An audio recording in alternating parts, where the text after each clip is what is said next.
يا أيها الذين آمنوا إذا قيل لكم تفسحوا في المجالس فافسحوا يفسح الله لكم وإذا قيل انشزوا فانشزوا يرفع الله الذين آمنوا منكم والذين أوتوا العلم درجات والله بما تعملون خبير.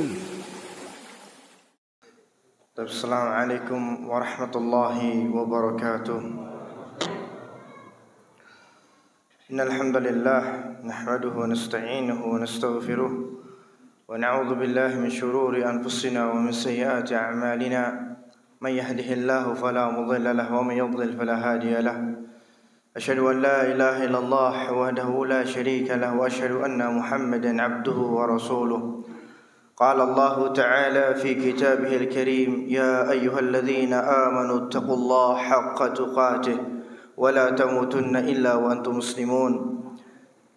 يا أيها الناس اتقوا ربكم الذي خلقكم من نفس واحدة وخلق منها زوجها وبث منهما رجالا كثيرا ونساء واتقوا الله الذي تساءلون به والأرحام إن الله كان عليكم رقيبا.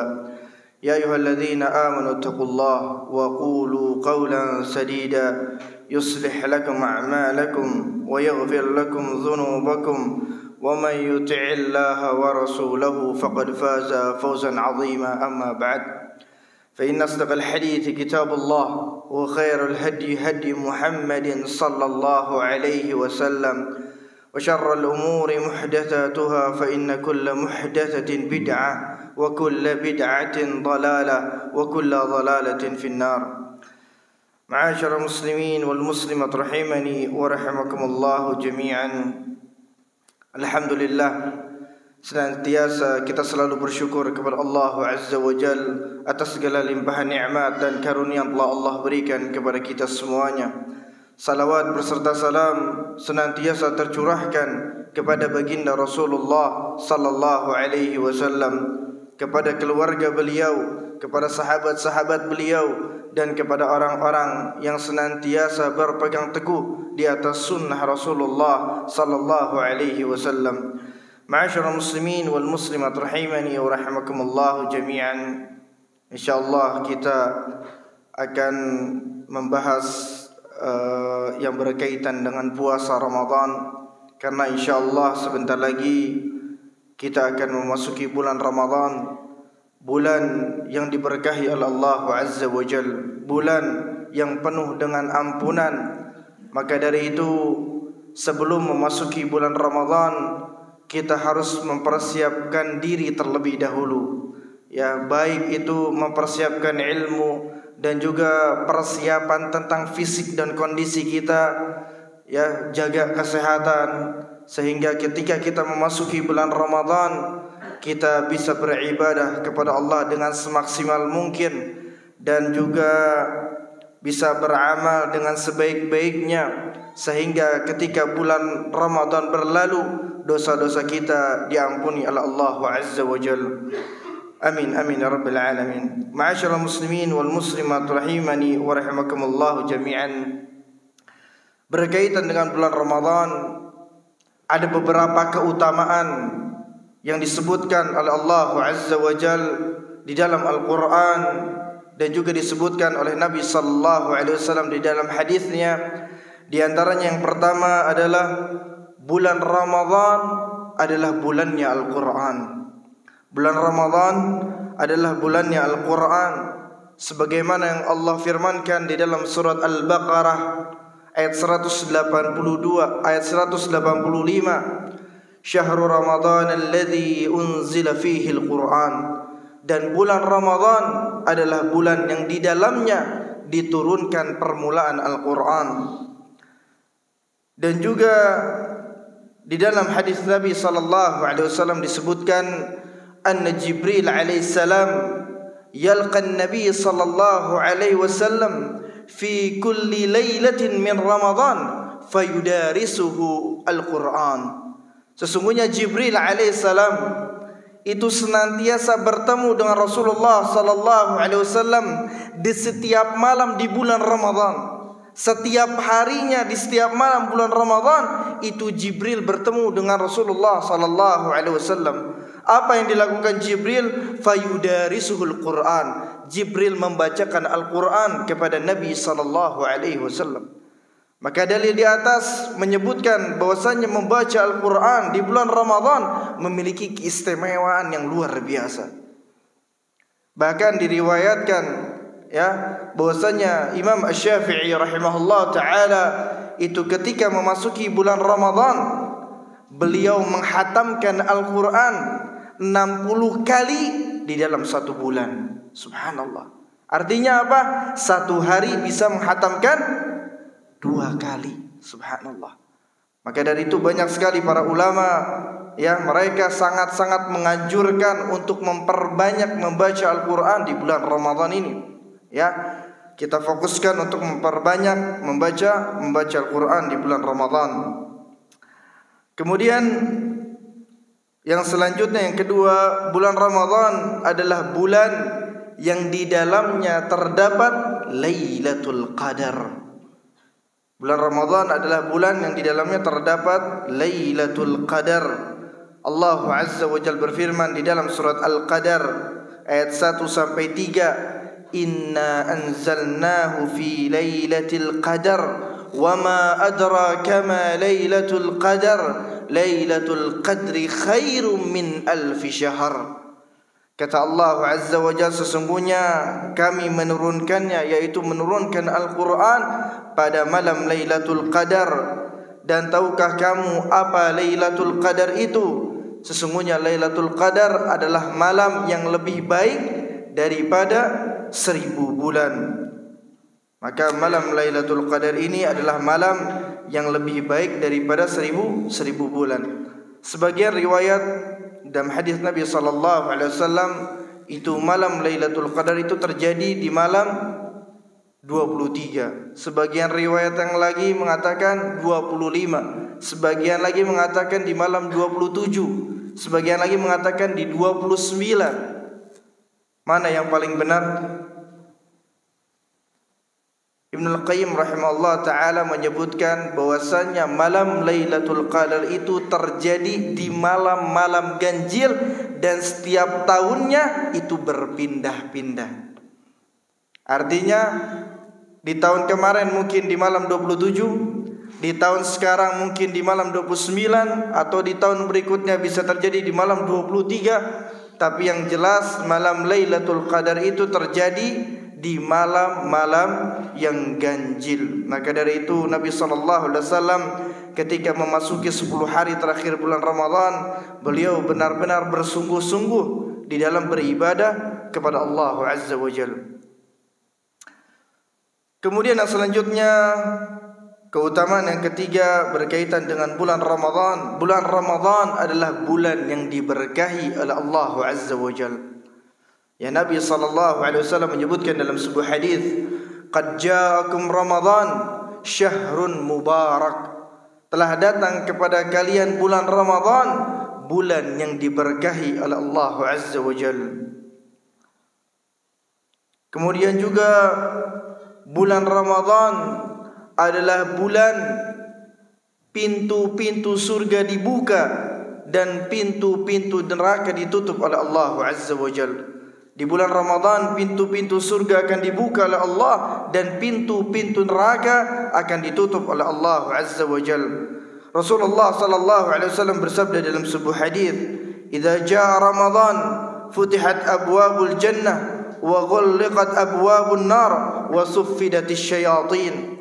Apabila datang bulan Ramadan, maka pintu-pintu surga akan dibuka dan pintu-pintu neraka akan ditutup dan para syaitan akan diikat oleh Allah Azza wa Jalla. Kemudian yang selanjutnya, bulan Ramadan adalah bulan terbebasnya dari siksa neraka. Bulan Ramadan adalah bulan terbebasnya dari siksa neraka dan memiliki doa mustajab. Ya, bulan Ramadan itu bulan terbebasnya dari siksa neraka dan memiliki doa mustajab. Rasulullah sallallahu alaihi wasallam bersabda dalam sebuah hadis, "Inna lillahi tabaraka wa ta'ala utaqa'u fi kulli yawmin wa laylah, yani fi Ramadan, wa inna likulli muslim fi kulli yawmin wa laylatin da'watun mustajabah." Sesungguhnya Allah tabaraka ta'ala memberikan kebebasan kepada hamba-hambanya dari api neraka, dari siksa api neraka pada setiap malam, yakni di bulan Ramadan. Di setiap malamnya Allah Azza wa Jalla itu banyak membebaskan hamba-hambanya dari siksa neraka.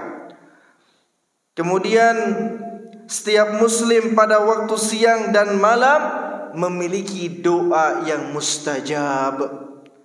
Maka dari itu, memasuki bulan Ramadan, kita banyak-banyak berdoa kepada Allah Azza wa Jalla, karena siang dan malamnya itu adalah waktu yang mustajab untuk berdoa kepada Allah Azza wa Jalla.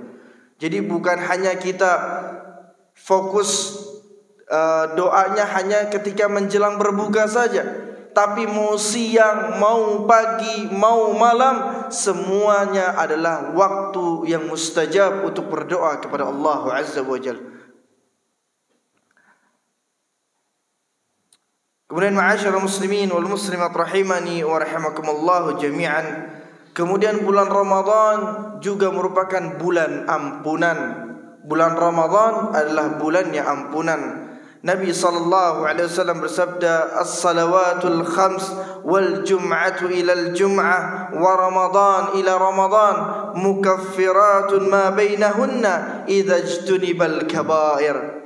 Sesungguhnya antara salat dengan salat yang lainnya, yaitu salat 5 waktu, kemudian dari Jumat ke Jumat yang berikutnya, dari Ramadan ke Ramadan berikutnya, merupakan penghapus dosa-dosa jika dia menjauhi dosa-dosa besar. Artinya jika hamba tersebut menjauhi dosa-dosa besar, tidak melakukan dosa-dosa besar, maka antara Ramadan dengan Ramadan berikutnya itu menjadi penghapus dosa-dosanya. Dan para ulama menyebutkan dosa-dosa di sini adalah dosa-dosa yang kecil. Dosa di sini adalah dosa yang kecil. Baik, ma'asyiral muslimin wal muslimat rahimani wa rahimakumullah jami'an. Maka dari itu agama Islam memiliki pilar-pilar yang harus dijaga. Dan pilar-pilar tersebut biasa dinamakan dengan rukun Islam. Maka dari itulah Allah Azza wa Jalla menjadikan puasa Ramadan sebagai pilarnya kaum muslimin.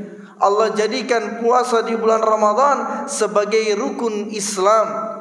Ya, berdasarkan hadis dari Nabi sallallahu alaihi wasallam, "Bunyal Islamu ala khams, syahadati an la ilaha illallah wa anna Muhammadar Rasulullah wa iqamis salah wa ita'iz zakah wa shaumi Ramadan wa hajjil bait." Ya, pondasi agama Islam itu ada 5.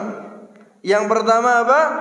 2 kalimat syahadat. Ya, dia bersaksi bahwasanya tiada sesembahan yang berhak disembah kecuali Allah Azza wa Jalla. Kemudian dia bersaksi bahwasanya Muhammad adalah utusan Allah Azza wa Jalla. Kemudian yang kedua mendirikan salat.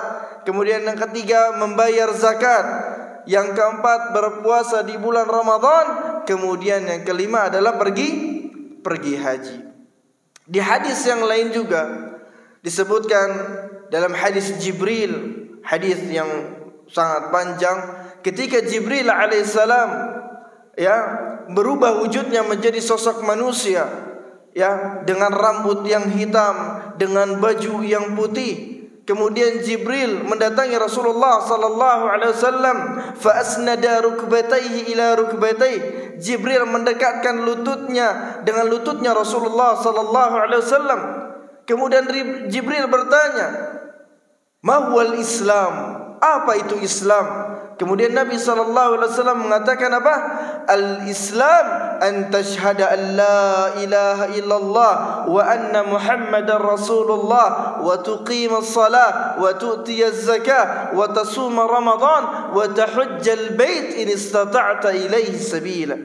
Islam itu engkau bersaksi bahwasanya tiada sesembahan yang berhak selain Allah. Kemudian dia bersaksi bahwasanya Muhammad adalah utusan Allah, mendirikan salat, ya, membayar zakat, puasa di bulan Ramadan, kemudian pergi haji bagi yang mampu. Maka rukun ini adalah merupakan pilarnya kaum muslimin, pilarnya Islam itu adalah rukun Islam. Kemudian Al-Hafidz Ibnu Rajab rahimahullah ta'ala mengatakan, man taraka syai'an min arkanil khamsa 'amdan fa innahu kafir. Kata Ibnu Rajab disebutkan bahwasanya barang siapa yang meninggalkan salah satu dari 5 rukun Islam dengan sengaja, artinya apa? Dia meyakini bahwasanya 5 rukun tersebut tidaklah wajib, maka dia telah kafir. Jika ada seseorang yang mengatakan dengan sengaja dia meninggalkan salat, kemudian dia yakini bahwasanya salat itu tidak wajib, maka dia telah kafir. Bukan 5 saja, salah satu aja dari 5 rukun Islam, jika dia tinggalkan dengan sengaja, kemudian dia yakini bahwasanya 5 rukun Islam tersebut tidaklah wajib, maka dia telah kafir. Wal'iyadzu billah. Maka dari itu Allah Azza wa Jalla menjadikan ibadah puasa di bulan Ramadan sesuatu yang wajib bagi kaum muslimin, berdasarkan firman Allah Azza wa Jalla dalam surat Al-Baqarah ayat 183, ya ayyuhalladzina amanu kutiba alaikumus shiyam kama kutiba alal ladzina min qablikum la'allakum tattaqun. Inilah yang menjadi bukti di antara dalil diwajibkannya seorang muslim untuk berpuasa di bulan Ramadan. Taib ma'asyiral muslimin wal muslimat rahimani wa rahimakumullah jami'an. Kemudian dijelaskan oleh para ulama yang dimaksud dengan puasa secara bahasa, disebutkan bahwasanya puasa itu adalah al-imsak, yaitu menahan diri. Secara bahasa puasa itu disebut dengan al-imsak, yaitu menahan diri. Kemudian secara syariat disebutkan ibadatul lillah bil imsak minal akli wasyurbi wal mufattirat min tulu'il fajr ila ghurubis syams. Ya, sebuah peribadatan kepada Allah, ya, sebuah peribadatan kepada Allah dengan menahan diri dari makan, minum, serta pembatal-pembatal puasa dari terbit fajar sampai tenggelamnya matahari. Maka puasa ini disebut dengan ibadah, sebuah peribadatan yang dilakukan untuk Allah, ya, dengan menahan diri dari makan, minum serta pembatal-pembatal puasa yang lainnya, dimulai dari terbitnya matahari sampai tenggelamnya matahari. Taib. Kemudian berkaitan dengan terbitnya matahari, itu Nabi SAW membaginya kepada 2 bagian.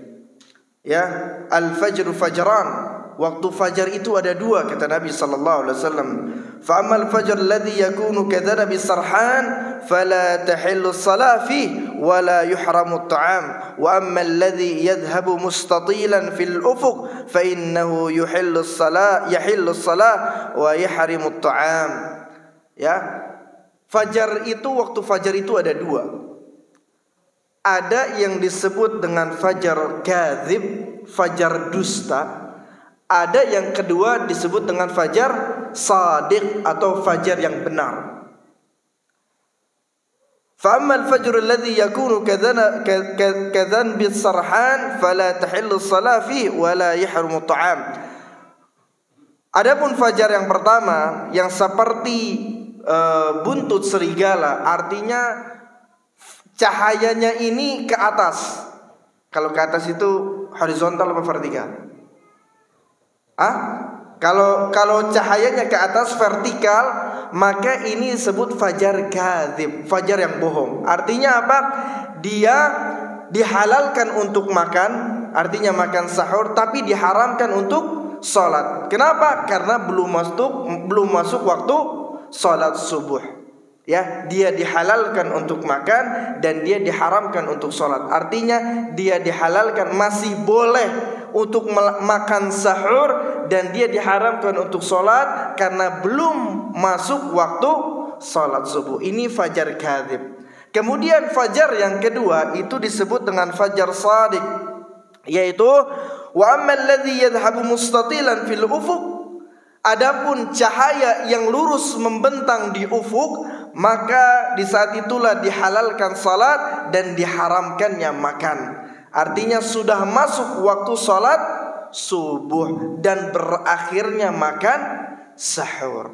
Ini kalau biasanya nih orang-orang yang pernah naik pesawat, mungkin ketika pagi ya, waktu subuh, ketika ada cahaya lurus membentang dari ujung ke ujung, maka sudah masuk waktu subuh. Tapi kalau misalkan cahayanya lurus masih remang-remang, artinya masih diliputi dengan kegelapan, maka itu disebut dengan fajar kadzib, fajar yang bohong. Artinya dia masih boleh melakukan sahur dan belum masuk waktu salat subuh. Ya. Maka yang jadi patokan itu adalah, yang paling gampangnya itu ketika sudah mendekati azan subuh, ya.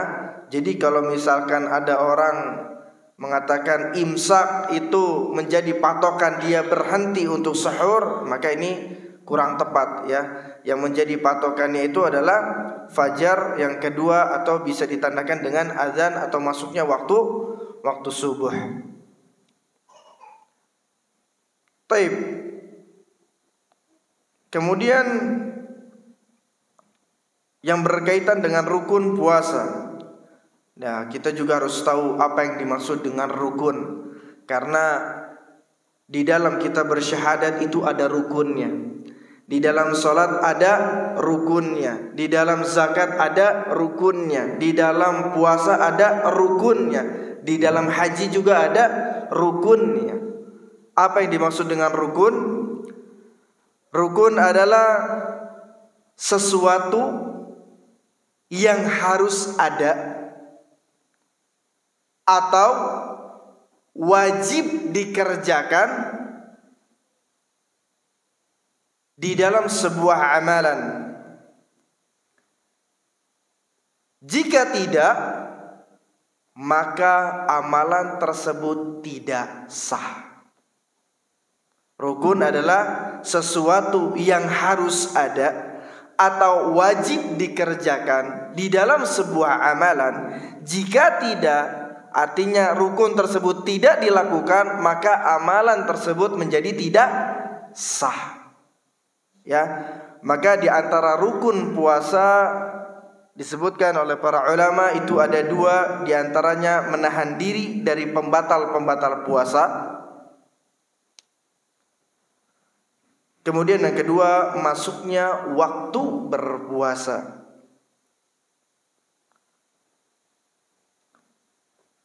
Kemudian ada perbedaan pendapat di kalangan para ulama, ya, berkaitan dengan niat. Ya, niat ini masuknya kemana? Apakah masuk ke rukun atau masuk ke syarat? Di antaranya madhab Malikiyah dan madhab Syafi'iyah memasukkan niat itu ke dalam rukun. Ya, maka Malikiyah dan Syafi'iyah menambahkan menambahkan niat itu menjadi rukun. Artinya berarti rukunnya ada 3. Menahan diri dari pembatal-pembatal puasa, masuknya waktu berpuasa, kemudian yang ketiga adalah niat. Tapi di kalangan Hanafiyah, kemudian juga Hanabilah menyebutkan bahwasanya niat itu masuknya ke syarat. Ya, masuknya ke syarat. Terlepas niat itu masuknya ke rukun atau masuknya ke syarat, jika sebuah amalan tidak diniatkan karena Allah, maka amalan tersebut menjadi tertolak. Ya, mau niat itu masuknya ke rukun, mau itu niat itu masuknya ke syarat, jika sebuah amalan tidak diniatkan karena Allah, maka amalan tersebut tertolak. Ya, seperti yang pernah kita bahas juga ya, bahwasanya syarat diterimanya sebuah amalan itu ada dua. Yang pertama adalah ikhlas karena Allah, dia niatkan karena Allah. Kemudian yang kedua adalah mengikuti contoh dari Rasulullah sallallahu alaihi wasallam. Taib, ma'asyiral muslimin wal muslimat rahimani rahimakumullah jami'an. Kemudian berkaitan dengan syarat puasa. Ada yang sudah pernah dibahas syarat puasa? Apa saja di antara syarat seseorang itu sah puasanya? Baligh, apa? Berakal. Kemudian Islam. Kemudian suci dari, buat perempuan, suci dari haid dan nifas. Kemudian yang kelima, mukim, tidak dalam keadaan safar. Yang ketujuh apa? Kalau kita ngambil pendapatnya Malikiyah dan kita mengambil pendapatnya yang kedua, maka yang terakhir adalah niat. Ya, Islam, baligh, berakal, mukim, tidak dalam keadaan safar, bersih dari haid dan nifas, ini buat perempuan. Kemudian juga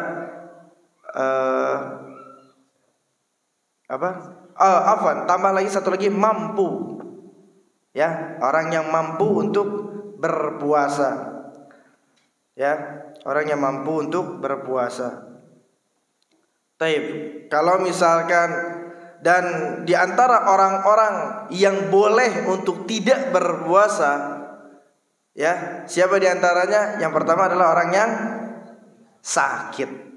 Dan para ulama membagi sakitnya ini kepada dua bagian. Ya, yang pertama sakit yang tidak diharapkan kesembuhannya. Artinya apa? Udah nggak ada harapan lagi buat sembuh. Udah sakitnya ini bakal seumur hidup lah. Susah untuk sembuh, itu susah. Seperti misalkan apa? Stroke misalkan. Ya. Apalagi gila misalkan. Ya, ini sakit yang udah mungkin kecil kemungkinannya untuk bisa sembuh. Maka orang seperti ini dia boleh untuk tidak berpuasa. Ya, atau juga orang yang pikun masuk juga di sini. Ya, maka dia boleh untuk tidak berpuasa. Kemudian bagaimana cara bayar puasanya? Apakah dengan qadha atau dengan fidyah? Bayarnya dengan fidyah. Karena ketika seseorang sudah tidak bisa diharapkan kesembuhannya lagi, maka bayarnya dengan fidyah. Yaitu dengan apa? Memberikan makan kepada satu orang miskin sesuai dengan apa yang ditinggalkan. Artinya ketika dia 30 hari enggak puasa, maka 30 orang miskin. Paham ya? Dan makanannya itu seperti apa? Seperti apa yang kita makan. Kalau misalkan setiap hari makannya kerupuk sama tempe doang misalkan, ya sudah ngasihnya makannya kerupuk sama tempe. Tapi kalau misalkan dia biasa makan ayam, atau dia biasa makan ikan, atau dia bisa makan daging, maka disesuaikan dengan kondisi kitanya. Kemudian diberikan kepada 30 orang miskin. Kemudian orang yang sakit yang kedua, artinya orang yang diharapkan kesembuhannya. Ini orang bisa sembuh, ya, dengan misalkan dia berobat, ya, sebentar aja bisa sembuh. Sakitnya mungkin 3 hari, 4 hari, atau mungkin seminggu, ya, kemudian nanti sehat lagi. Maka para ulama menyebutkan bahwasanya dia wajib qada puasanya di lain waktu, di lain hari. Ya. Berdasarkan firman Allah Azza wa Jalla, "Faman kana minkum maridan aw ala safarin fa'iddatun min ayyamin ukhar." Apabila kalian sakit, ya, apabila kalian sedang bersafar, maka mengganti puasanya itu di lain hari. Taib. Kemudian orang yang boleh tidak puasa, kemudian siapa? Taib. Sebelum ke sana, Ana mau menjelaskan dulu orangnya sedang safar. Kemudian para ulama membagi juga kepada dua bagian. Kalau safarnya penuh dengan masyaqqah, kesulitan, maka dia lebih baik untuk tidak berpuasa. Tapi kalau misalkan safarnya safar yang ringan, artinya nggak ada masyaqqahnya dan jarak perjalanannya juga nggak jauh, misalkan dari sini Jakarta dan udah biasa seperti itu, maka para ulama menyebutkan lebih baik dia berpuasa. Kalau misalkan nggak ada masyaqqahnya sama sekali, nggak ada kesulitan, jalan lancar, nggak macet, dan nggak membahayakan diri kita juga, kita nggak keausan, nggak terlalu capek, maka lebih baik melanjutkan puasanya. Tapi kalau misalkan ketika misalkan jalan ke Jakarta mau safar dia, ya, bukan menjadi sebuah harian dia, emang dia ke Jakarta itu jarang-jarang mau safar ke rumah saudaranya, ternyata dia dapati jalan macet luar biasa, penuh masyaqqah di situ, maka dia boleh untuk tidak berpuasa. Maka yang dilihat ini kesulitannya seperti apa. Kalau jauh, udah jauh sulit, maka dia boleh untuk tidak berpuasa. Kemudian dia mengqadha puasa yang dia tinggalkan. Baik. Kemudian yang selanjutnya, orang yang boleh untuk tidak berpuasa adalah wanita yang hamil atau menyusui. Nah, wanita hamil dan menyusui ini para ulama ada sedikit perbedaan pendapat. Di antara mereka ada yang berpendapat bahwasanya wanita hamil atau menyusui jika takut, ya, khawatir kepada dirinya dan bayinya, maka dia boleh membatalkan puasanya, kemudian dia bayar fidyah. Ini pendapat yang pertama. Kemudian pendapat yang kedua, dia harus membayar qadha, artinya dia ganti puasanya di hari berikutnya. Kemudian pendapat yang ketiga adalah dia wajib fidyah plus qadha. Ya, cuman ini pendapat ini hanya sebagian kecil dari para ulama. Taib, di antara kedua ini mana yang paling rajih? Wallahu a'lam. Sebagian jumhur ulama mengatakan bahwasanya orang atau wanita yang hamil dan menyusui itu disifati seperti orang yang sakit yang mampu untuk sembuh. Artinya apa? Ketika masa menyusuinya telah selesai, ketika masa melahirkannya telah selesai, maka dia akan hidup kembali normal. Artinya dia bisa berpuasa di lain waktu. Maka disifatinya kata para ulama seperti orang yang sakit. Maka yang paling rajih adalah dia wajib mengqadha puasanya saja. Ya, ini di antara para ulama yang berpendapat demikian adalah di antaranya Syekh Ibnu Utsaimin, Syekh bin Baz rahimahullah taala, dan juga Lajnah Daimah, dan juga para masyayikh yang lainnya. Taib, ma'asyiral muslimin wal muslimat rahimani wa rahimakumullah jami'an. Kemudian siapa lagi orang yang boleh tidak berpuasa? Pekerja berat. Ahsan. Kalau dia sebagai pekerja yang berat, artinya pekerjaannya berat luar biasa, dia lakukan di siang hari, ya. Kalau dia lanjutkan atau dia nggak makan dan minum, dia bisa menyelakakan dirinya, maka dia boleh untuk tidak berpuasa. Tapi dia niatkan dari pertama dia berpuasa, bukan terus, oh ana mau kerja berat nih, ana dari sekarang aja nggak puasa. Enggak. Tetap dia harus niatkan untuk berpuasa. Tapi ketika di tengah perjalanan dia nggak kuat, maka dia boleh untuk membatalkan puasanya, kemudian diganti di lain hari. Kemudian siapa lagi? Tahu? orang yang diancam untuk berbuka. Mungkin ini jarang ya, tapi mungkin saja bisa terjadi. Ketika misalkan ada seorang muslim sedang berpuasa, ketemu perampok atau mungkin siapapun itu, kemudian diancam untuk berbuka, dia harus berbuka, kalau enggak bisa membahayakan dirinya, maka dia boleh untuk berbuka demi keselamatan dirinya. Maka orang yang diancam ya untuk diperintahkan untuk berbuka, maka dia boleh untuk berbuka, kemudian dia ganti di hari yang lainnya. Ma'asyiral muslimin wal muslimat rahimani wa rahimakumullah jami'an. Kemudian berkaitan dengan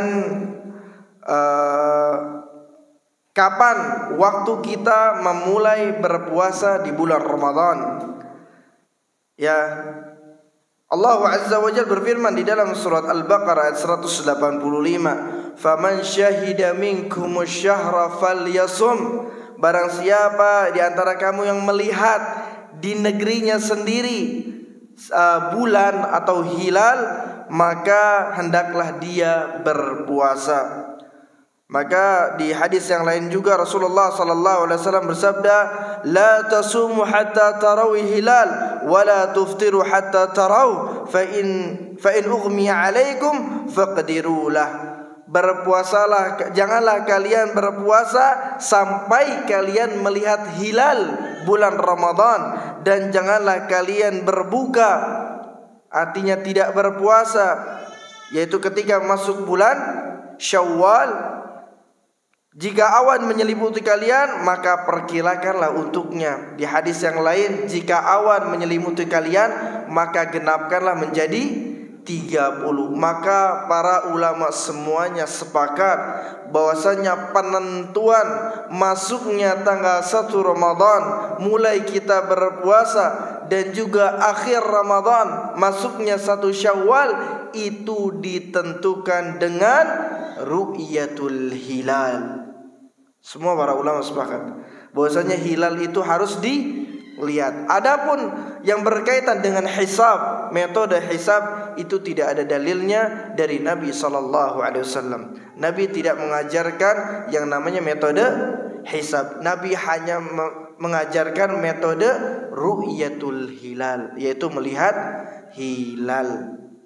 Kemudian juga yang menjadi patokannya adalah hilal di negeri kita sendiri, bukan kita berpatokan kepada negeri yang lain. Ketika misalkan ulil amri kita ya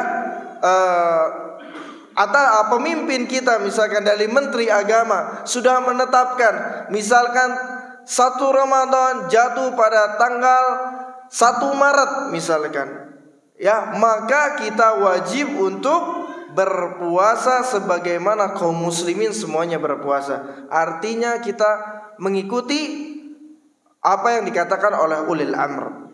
Ya, jangan karena sebagian orang itu berpatokannya puasanya ke mana? Arab Saudi. Itu hilalnya di Arab Saudi, beda sama kita. Ketika misalkan Arab Saudi puasa, ikutan puasa. Arab Saudi lebaran, ikutan lebaran. Ente tinggal di mana? Ente tinggal di Indonesia atau di Arab Saudi? Ya, maka kata para ulama yang menjadi patokan hilalnya adalah di negeri kita sendiri, bukan di negeri orang. Ya, maka yang menjadi patokan di sini adalah kita bisa serahkan kepada ulil amri. Ya, di sini bisa dikatakan yaitu menteri agama. Mereka sudah ditunjuk ya, orang-orang yang berkompeten di bidangnya masing-masing. Ketika sudah ditetapkan oleh pemerintah, maka kita mengikuti apa yang disebutkan atau ditentukan oleh ulil amri kita.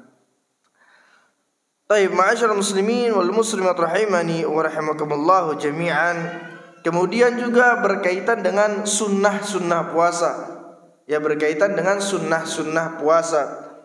Di antara sunnah puasa di waktu berbuka atau di waktu iftar, disebutkan diantaranya yang pertama adalah memakan kurma. Kurmanya kurma apa? Kurma ajwa, kurma rutab. Yang pertama itu disebutkan oleh Nabi SAW, Nabi itu berbuka puasa yang pertama kali adalah memakan rutob, artinya kurma yang masih muda. Ya, kurma yang masih muda. Kalau tidak ada, Nabi memakan tamar. Tamar itu kurma yang sudah matang. Ya, warnanya sudah mulai coklat kehitam-hitaman, itu tamar namanya. Kalau kurma yang masih muda biasanya dia masih ke kuning-kuningan, itu rutob namanya. Kemudian kalau tidak ada, Nabi meminum air putih. Jadi kalau buka puasa itu jangan yang langsung diminum apa? Teh atau kolak atau bihun gorengan lah. Kita buka dulu dengan rutob. Nggak ada rutob dengan tamar. Nggak ada tamar minimal dengan air putih. Baru setelah itu mau minum teh, mau minum sirup, mau makan apapun itu terserah. Tapi kita mengedepankan sunnah Nabi Sallallahu Alaihi Wasallam. Tapi kemudian setelah itu membaca sebuah doa. Jadi ketika kita ingin berbuka puasa, maka sunnahnya itu kita makan, minum, baru berdoa. Apa doanya? Zahabadh dhama'u wabtallatil 'uruq wa thabatal ajru insyaallah. Ini doa yang sahih dari Nabi sallallahu alaihi wasallam. Adapun doa yang berkaitan Allahumma laka sumtu wa bika amantu wa ala rizqika aftartu birahmatika ya arhamar rahimin. Para ulama menyebutkan bahwasanya ini hadisnya dhaif, hadisnya lemah. Jadi yang sahih itu apa? Dhahabadh dhama'u wabtallatil 'uruq wa thabatal ajru insyaallah. Maka di doa tersebut dikatakan telah basahlah tenggorokan ini. Artinya apa? Kita minum terlebih dahulu, kemudian baru baca doa. Jangan dhahabadh dhama'u baru terus minum, enggak. Tapi minum dulu, kemudian baru baca doa. Taib. Sedikit lagi. Kemudian berkaitan dengan sahur. Nah, kalau sahur itu yang dimakan apa? Tamar. Kurma yang matang, bukan rutob. Kalau berbuka Nabi memakan rutob, kalau sahur itu Nabi memakan tamar. Kemudian juga disebutkan oleh Nabi sallallahu alaihi wasallam, sesungguhnya Allah Azza wa Jalla dan para malaikatnya itu bersalawat kepada mutasahhirin, orang yang senantiasa sahur. Dan juga Nabi mengatakan, janganlah kalian tinggalkan makan sahur, sesungguhnya sahur ini barakah walaupun hanya seteguk air. Bayangkan, bukan kita minum segelas air, seteguk. Jangan kalian tinggalkan makan sahur walaupun hanya seteguk air. Karena sesungguhnya Allah Azza wa Jalla dan para malaikatnya senantiasa bersalawat kepada orang-orang yang makan sahur. Maka kita biasakan untuk bisa makan sahur. Dan di antara sunnahnya itu untuk mengakhirkan sahur. Dia sebutkan oleh Nabi SAW, di antaranya itu 50 ayat bacaan Al-Quran seperti orang yang biasa membaca. Artinya mungkin 20 menit atau 30 menit menjelang azan subuh kita sudah bisa makan sahur. Tapi kalau berbuka dipercepat. Jangan ditunda-tunda kalau buka. Saatnya buka langsung berbuka. Tapi kalau makan sahur itu diakhirkan. Baik, mungkin ada sedikit lagi tambahan. InsyaAllah kita dengarkan azan Isya terlebih dahulu. Wassallallahu ala nabiyina Muhammad wa ala alihi wa sahbihi wasallam. Alhamdulillahi rabbil alamin.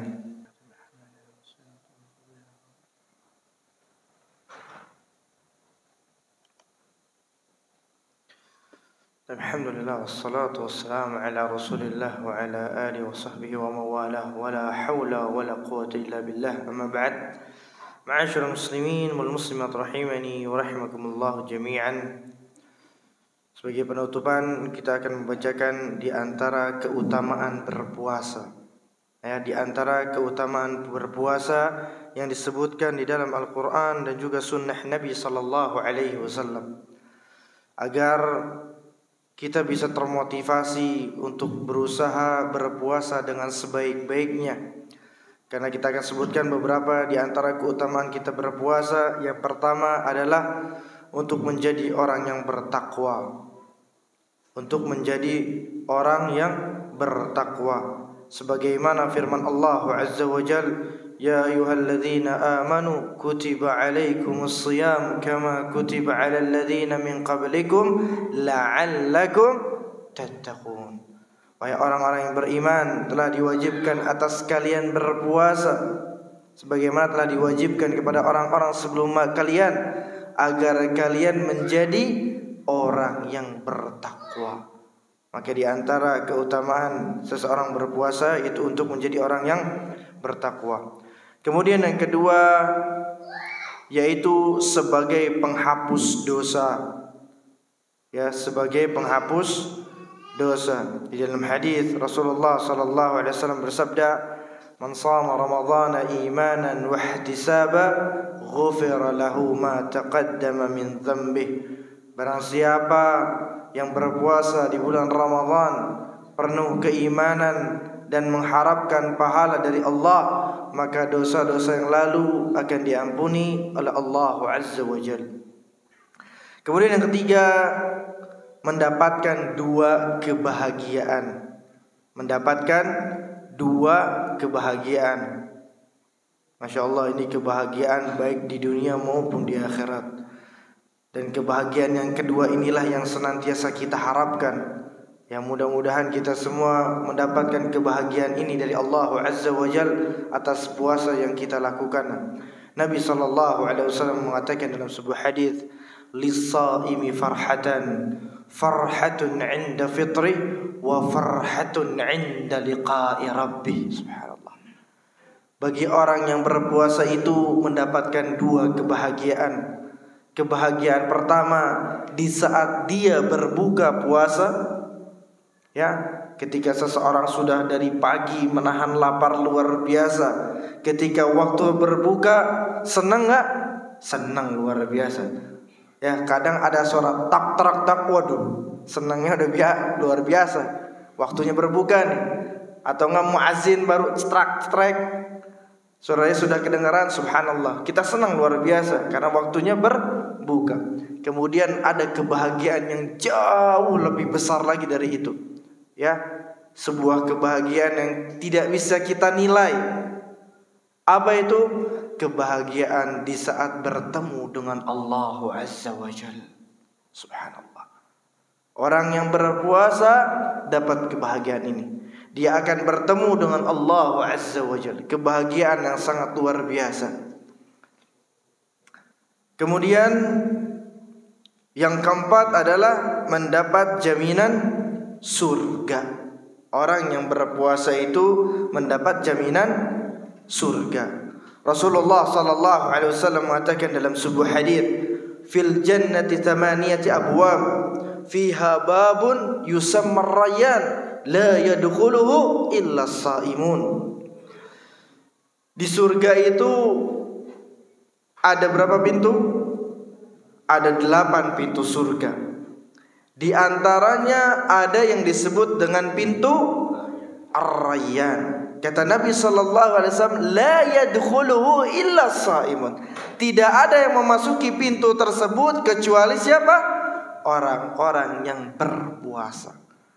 Allah sediakan pintu khusus di surganya Allah Azza wa Jalla bagi siapa? Bagi orang-orang yang berpuasa dengan pintu Ar-Rayyan.